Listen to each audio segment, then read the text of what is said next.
Hi friends, అందరికీ నమస్కారం.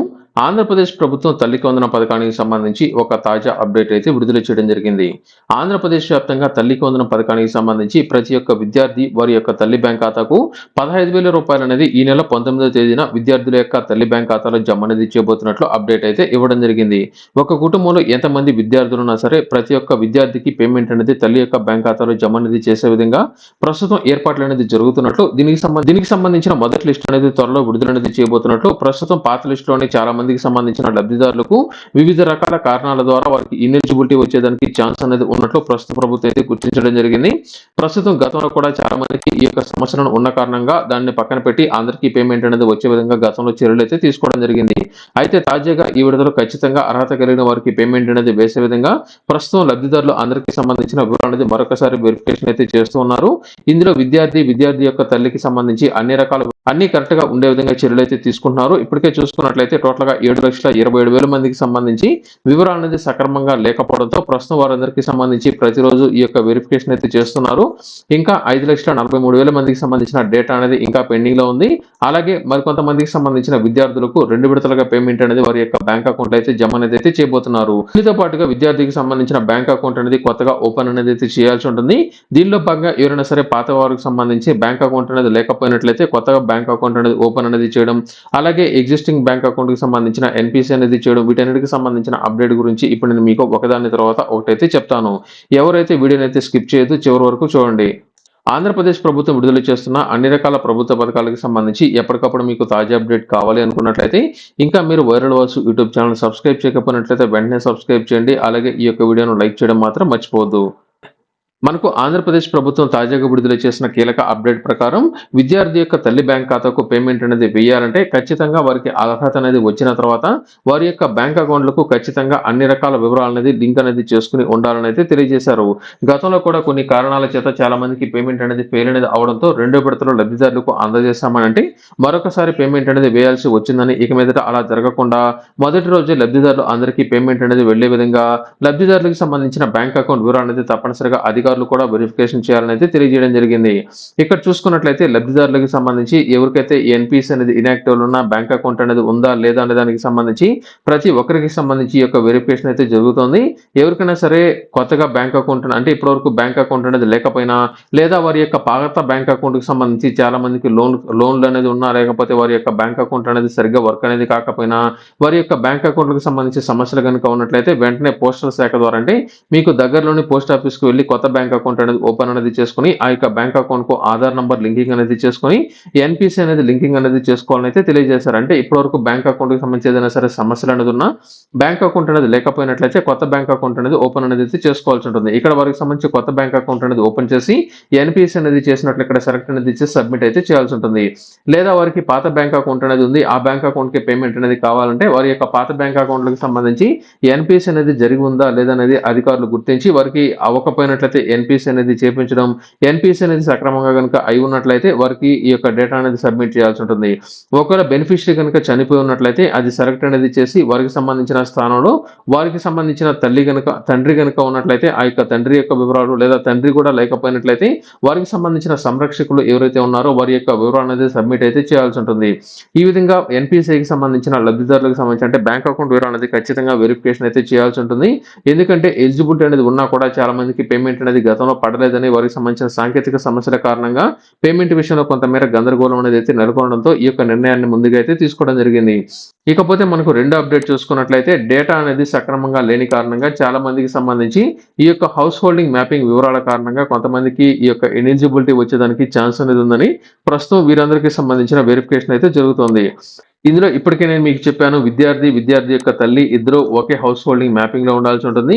విద్యార్థి ఒక హౌస్ హోల్డింగ్ లో అలాగే విద్యార్థి యొక్క తల్లి వేరొక హౌస్ హోల్డింగ్ లో ఉన్నా లేదా విద్యార్థికి సంబంధించి వివిధ రకాల కారణాలు అనేది చూపిస్తూ ఉన్నా ఇద్దరికి ఒకే ఆధార్ నంబర్ అనేది లింక్ అనేది అయి ఉన్నా అసలు హౌస్ హోల్డింగ్ మ్యాపింగ్ లో లేకపోయినా వీటన్నింటినీ గుర్తించి వారందరూ ఒకే హౌస్ హోల్డింగ్ కింద వచ్చే విధంగా చర్యలు అయితే తీసుకోవాల్సి ఉంటుంది. అంటే జాయింట్ కుటుంబాలు అనేది గతంలో ఉండే ప్రస్తుతం విడిపోయిన తర్వాత వారి యొక్క తల్లిదండ్రులు మాత్రమే వేరొక హౌస్ హోల్డింగ్ లోకి వెళ్ళిపోతారు. అవుతున్నారని, వారి యొక్క పిల్లలకి సంబంధించి రిజిస్ట్రేషన్ అనేది చేసినప్పుడు పాత హౌస్ హోల్డింగ్ డేటాలో ఉన్నట్లయితే గుర్తించడం జరుగుతుంది.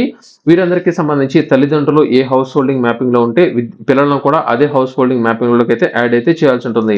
ప్రస్తుతం సంబంధిత అధికారులు ఈ యొక్క డేటా మొత్తాన్ని వెరిఫికేషన్ అనేది చేసి విద్యార్థులు అందరూ విద్యార్థి యొక్క తల్లిదండ్రులు అందరూ ఒకే హౌస్ హోల్డింగ్ మ్యాపింగ్ కిందకు వచ్చే విధంగా ప్రస్తుతం రిజిస్ట్రేషన్ అయితే జరుగుతున్నాయి. దీనికి సంబంధించి మరొక వారం రోజుల్లో కంప్లీట్ అనేది చేసే విధంగా అధికారులకు ఇన్‌స్ట్రక్షన్స్ వచ్చినట్లు అప్డేట్ అయితే రావడం జరిగింది.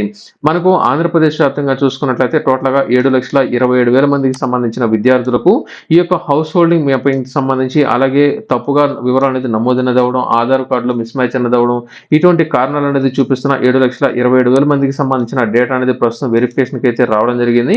ప్రస్తుతం ఇప్పటివరకు 1,83,000 మందికి సంబంధించిన వెరిఫికేషన్ సక్రమంగా అయింది.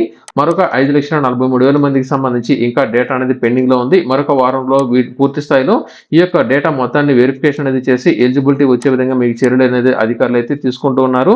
ఈ యొక్క డేటా అనేది కంప్లీట్ అనేది అయిన తర్వాత ఆంధ్రప్రదేశ్ వ్యాప్తంగా ఈ నెల మరొక వారం రోజులు అంటే ఈ నెల 10వ తేదీ లోపల మొదటి ఎలిజిబిలిటీ లిస్ట్ వచ్చేదానికి ఛాన్స్ అనేది ఉంది. ఇది వచ్చిన తర్వాత లబ్ధిదారులకు సంబంధించి ఏదైనా సరే తప్పులు అనేది ఉన్నా లేకపోతే అభ్యంతరాలు గనుక ఉన్నట్లయితే వెంటనే తెలియజేసినట్లయితే అంటే ఎవరిదైనా సరే డేటా అంటే పేర్లు అనేది రాకపోయినా లేదా వారికి అర్హత అనేది ఉండి ఇక్కడ 6 స్టెప్ వెరిఫికేషన్‌లో చాలా మందికి ఇనెలిజిబిలిటీ వచ్చినట్లు కొంతమంది అయితే చెప్తున్నారు. ఈ యొక్క ఇనెలిజిబిలిటీ ఎందుకు వచ్చిందనే విషయాలను వెరిఫికేషన్ అనేది చేసిన తర్వాత మరొకసారి ఈ యొక్క ఫైనల్ లిస్ట్ మనకైతే రాబోతుంది. చాలా మందికి ఈ యొక్క హౌస్ హోల్డింగ్ డేటా మ్యాపింగ్‌లో కొంత ప్రాబ్లమ్ అనేది ఉన్నా ఆ తర్వాత మనకు సంబంధించి ఈ యొక్క 6 స్టెప్ వెరిఫికేషన్‌లో కూడా కొంతమందికి ఇనెలిజిబిలిటీ ఈ మధ్య కాలంలో అయితే రావడం జరిగింది. అంటే ఈ మధ్య కాలంలో వారి యొక్క పంట పొలాలు అనేది కొత్తగా కొనుక్కొని ఉన్న, కొత్తగా ఉద్యోగాల్లో జాయిన్ అనేది అయ్యి ఉండి ఇన్‌కమ్ టాక్స్ అనేది చెల్లిస్తూ ఉన్న, లేదా 4 చక్రాల వాహనాలు అనేది కొనుక్కొని ఉన్న, ఇతర కారణాల చేత మీకు ఈ యొక్క ఇనెలిజిబిలిటీ గనుక వచ్చినట్లయితే వాటికి సంబంధించి సరైన పత్రాలు అనేది చూపించి మీకు వెరిఫికేషన్ అనేది మరొకసారి మీకైతే ఉంటుంది. ఈ విధంగా మనకు ఈ యొక్క వెరిఫికేషన్ అనేది కంప్లీట్ అనేది అయిన తర్వాత ఈ నెల 15వ తేదీ లోపల ఫైనల్ ఎలిజిబిలిటీ లిస్ట్ మనకైతే వస్తుంది. ఈ నెల 19వ తేదీన ఆంధ్రప్రదేశ్ వ్యాప్తంగా తల్లికి వందనం పథకానికి సంబంధించి విద్యార్థుల యొక్క తల్లి బ్యాంక్ ఖాతాకు రూ. 13,000 అనేది అయితే జమ అనేది చేస్తారు. మిగిలిన రూ. 2,000 అనేది పాఠశాలకు సంబంధించిన నిర్వహణ ఖర్చుల కోసం అయితే తీసుకోవడం జరుగుతుంది. అయితే ఇందులో మెయిన్‌గా 1వ తరగతి నుంచి ఇంటర్మీడియేట్ సెకండ్ ఇయర్ వరకు విద్యార్థులు అందరికీ సంబంధించి ఖచ్చితంగా వారందరికీ ఈ యొక్క బ్యాంక్ అకౌంట్‌లో అంటే వారి యొక్క తల్లిదండ్రులకు సంబంధించిన బ్యాంక్ అకౌంట్ వివరాలు సక్రమంగా అయితే ఉండాల్సి ఉంటుంది. అయితే విద్యార్థులు మెయిన్‌గా ఇంటర్మీడియేట్ చదువుతున్న విద్యార్థులు ఎవరైతే ఉన్నారంటే ఫస్ట్ ఇయర్‌కి ఎవరైతే వస్తున్నారో ఆ యొక్క విద్యార్థులకు సంబంధించి ఎస్సీ విద్యార్థులు గనుక అయినట్లయితే వారికి కొత్తగా పోస్టల్ శాఖ ద్వారా గాని లేదా ఇతర బ్యాంకుల ద్వారా కొత్తగా బ్యాంక్ అకౌంట్ అనేది ఓపెన్ అనేది చేసి వారికి ఆధార్ నంబర్ లింకింగ్ అనేది చేసుకొని ఎన్‌పీసీ అనేది చేసుకోవాలని అయితే తెలియజేయడం జరిగింది. ఎన్‌పీసీ అనేది చేసిన తర్వాత కూడా చాలా మందికి గతంలో పేమెంట్ అనేది రాలేదని ఇటువంటివన్నిటిని పరిశీలించిన తర్వాత వారికి పేమెంట్ వచ్చే విధంగా చర్యలు అనేది అయితే తీసుకుంటున్నారు. అయితే మనకు ఎస్సీ స్టూడెంట్‌లకి కొత్తగా బ్యాంక్ అకౌంట్ అనేది ఎందుకు ఓపెన్ అనేది చేయాలంటే మనకు ఇంటర్మీడియేట్ దాటి అంటే మనకు 10వ తరగతి కంప్లీట్ అనేది అయ్యి ఇంటర్మీడియేట్ ఫస్ట్ ఇయర్‌కి ఎవరైతే వస్తారో వారందరికీ కేంద్ర ప్రభుత్వం 60% అమౌంట్ మనకైతే అందజేస్తుంది.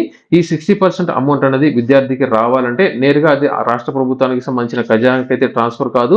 నేరుగా విద్యార్థి యొక్క తల్లి బ్యాంక్ ఖాతా అంటే విద్యార్థికి సంబంధించిన అకౌంట్‌కే ట్రాన్స్‌ఫర్ అనేది అవుతుంది. విద్యార్థి యొక్క తల్లికి కూడా కాదు. విద్యార్థి యొక్క బ్యాంక్ అకౌంట్‌కి ట్రాన్స్‌ఫర్ అనేది అవుతుంది కాబట్టి విద్యార్థికి సంబంధించి ఎస్సీ స్టూడెంట్ గనుక అయినట్లయితే వారు ఖచ్చితంగా కొత్త బ్యాంక్ అకౌంట్ అనేది ఓపెన్ చేసుకోవాలి. లేకపోతే పాత బ్యాంక్ అకౌంట్ అనేది ఉన్నట్లయితే దాన్ని కూడా అప్డేట్ మీరైతే చేసుకోవాల్సి ఉంటుంది. మిగిలిన 40% అమౌంట్ అనేది ఆ యొక్క ఆంధ్రప్రదేశ్ ప్రభుత్వం వారికైతే అందజేస్తుంది. అది తల్లి యొక్క బ్యాంక్ ఖాతా కంటే అయితే జమ చేయడం జరుగుతుంది. ఈ విధంగా ఎస్సీ స్టూడెంట్స్‌కి మాత్రం 2 విడతలుగా పేమెంట్ మీకైతే వస్తుంది. అయితే దీనికి సంబంధించి కొంతమేర వ్యత్యాసం అయితే ఉంటుంది. ఆ యొక్క వ్యత్యాసం కూడా మనకు గతంలో కూడా రావడం జరిగింది. కొంతమందికి మొదటి విడత పేమెంట్ అనేది వచ్చేసింది. అయితే సగం అమౌంట్ అనేది వచ్చింది. మరికొంత అమౌంట్ అనేది మరికొన్ని రోజుల తర్వాత అయితే రావడం జరిగింది. మిగిలిన కమ్యూనిటీల వారందరికీ సంబంధించి మాత్రం ఆంధ్రప్రదేశ్ ప్రభుత్వం ఒకేసారి రూ. 13,000 అనేది విద్యార్థి యొక్క తల్లి బ్యాంక్ ఖాతాకి అయితే జమ చేయడం జరుగుతుంది. ఎంతమంది విద్యార్థులు ఉంటే అంతమందికి పేమెంట్ అయితే వేస్తారు.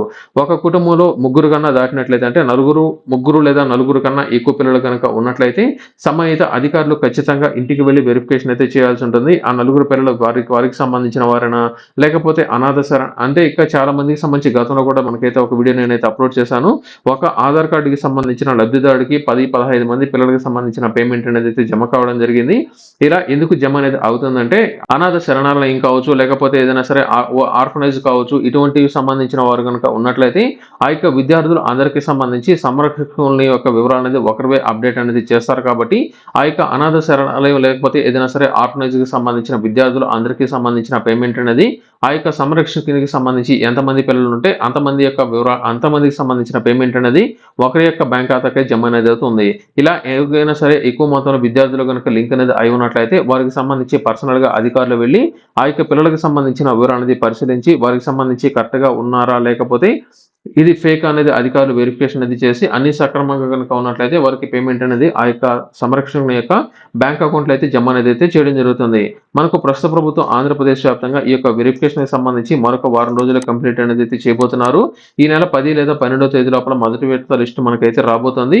ఆ తర్వాత ఏదైనా సరే తప్పులు గనుక ఉన్నట్లయితే సవరించి 15వ తేదీ లోపల కంప్లీట్ అనేది చేసినట్లయితే దీనికి సంబంధించిన పేమెంట్ అనేది ఈ నెల 19వ తేదీన విద్యార్థుల యొక్క తల్లి బ్యాంక్ ఖాతాలో అయితే జమ అనేది అయితే చేయబోతున్నారు. అదే రోజున మెగా పేరెంట్స్ టీచర్ మీటింగ్ కూడా ఉంటుంది. ఆ రోజున విద్యార్థులకు సంబంధించిన పేమెంట్ అనేది ఒకే విడతలో జమ అనేది అయితే చేయబోతున్నారు. ఎస్సీ స్టూడెంట్స్‌కి మాత్రం 2 విడతలుగా అంటే 2 బ్యాంక్ అకౌంట్‌లకు వారికి పేమెంట్ అయితే రాబోతుంది. ఇది టోటల్‌గా తల్లికి వందనం పథకానికి సంబంధించిన తాజా అప్డేట్.